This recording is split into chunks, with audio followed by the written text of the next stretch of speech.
بزرگان گفتند ما تکرار میکنیم. خداوندا به لطف خویش گویا کن زبانم را، ای نام تو بهترین سرآغاز، به نام تو کی نامه کنم باز. سلام و درودی به پایان به شنوندگان گرامی قدری که این دم گوش بر صدای ما دارند. در برنامه بزرگان گفتن ما تکرار میکنیم. دلاور سفرов هستم. شکر از آن میکنیم که خداوند نصیب گردانیده است که باز امروز برنامه را ادامه داده ایستاده‌ایم. تشکر میخوانیم از شرکت افسر برای چنین دستگیری برنامه ها.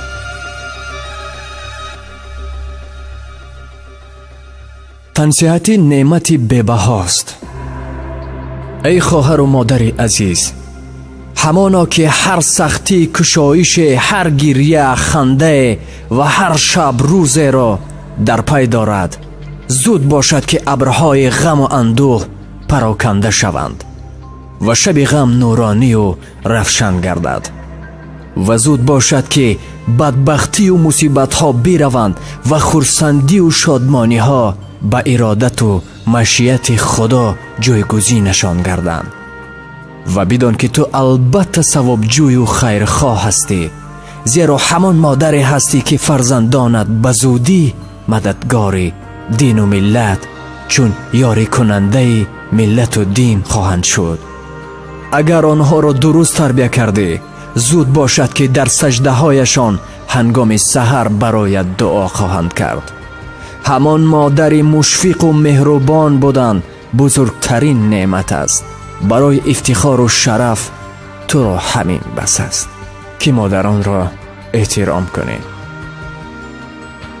تو می توانی که در میان زنها با سخنهای خوب، با موعظه های حسنه، با کلام پرحکمت، با مباحثه های عالی، با گفتگوی راهنمایی، با خلق و رفتار و کرامت و بزرگواریت دعوت کننده راه خدا باشی.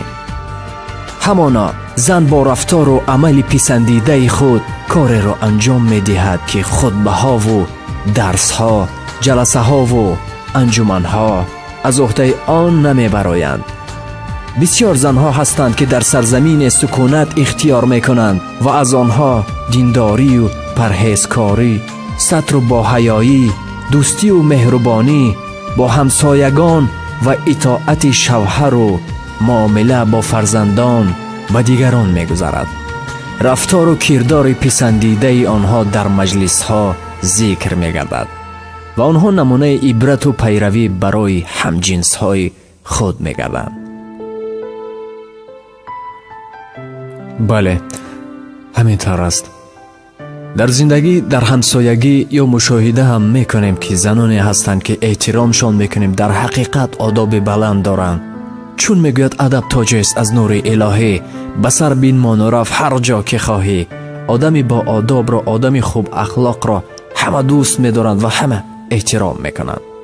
میگوید 4 چیز مر آزاده را ز غم بخرد: تنی درست، خوی نیکو، نامی نیکو خیرد.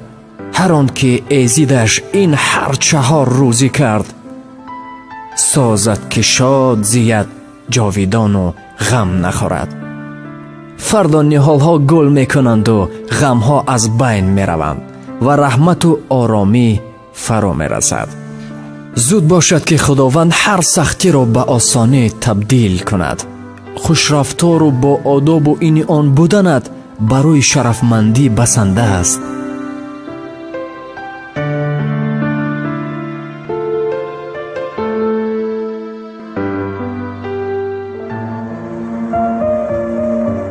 شرم زیبا است و در زنها باشد زیباتر.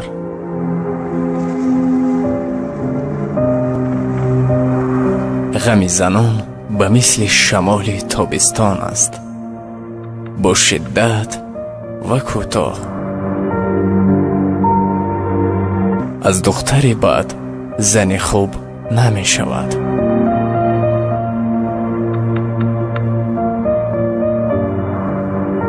زنی که مد را ترک نمی کند زنی است که به خودش عاشق است.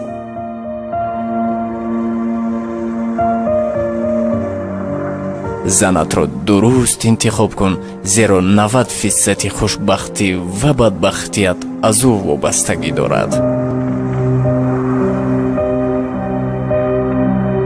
زنی که خوشبختی میخواهد به الماس گردنش نه، به گل تحفه شده نظر میکند. بهترین زن آن است که به شوهرش محبت ظاهر میکند.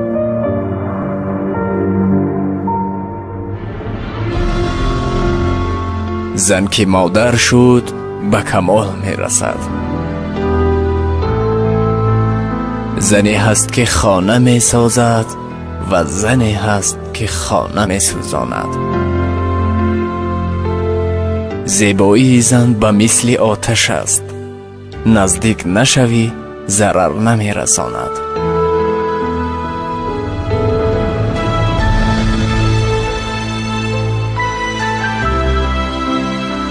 زیبایی زن بعد از دوستداری پیدا می گردد. زن همه چی رو می بخشد اما فراموش نمی کند.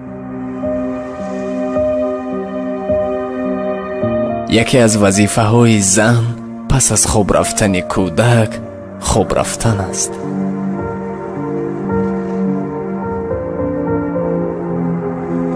زن تا وقتی کودک دار شدن کودک است.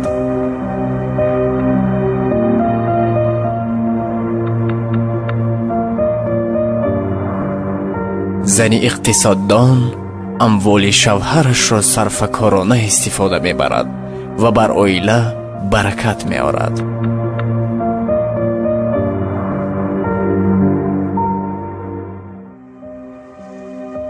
زنان از عهده همه گونه وظیفه های دشوار برآمده می توانند.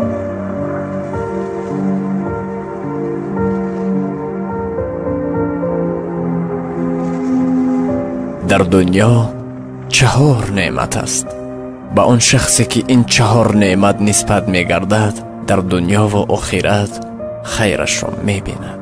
زبان ذکر کننده، قلب شکر کننده، بنده ای که به درد و غم طاقت می کند و زن صالحه.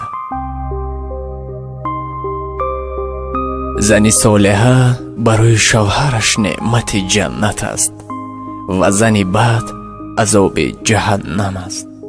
زن صالحه باش تا برای شوهرت نعمت جنت باشی.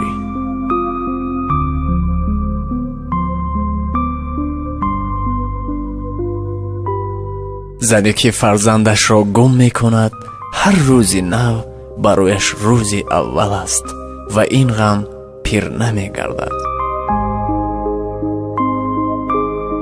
زنان سخنهایشان را به مردان با چشمانشان می گویند.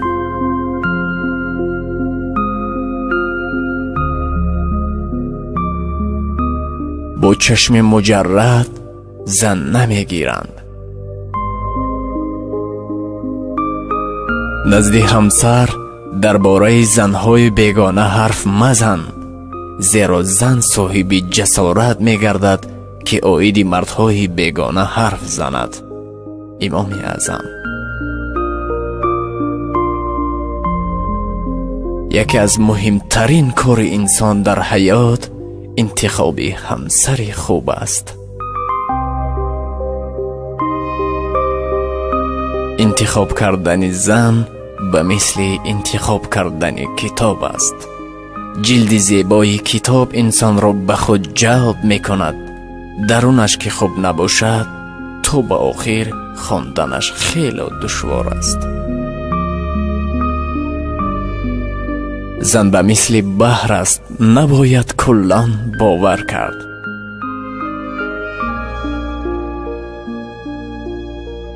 طلا با آتش و زن با طلا و مرد با زن آب می شود.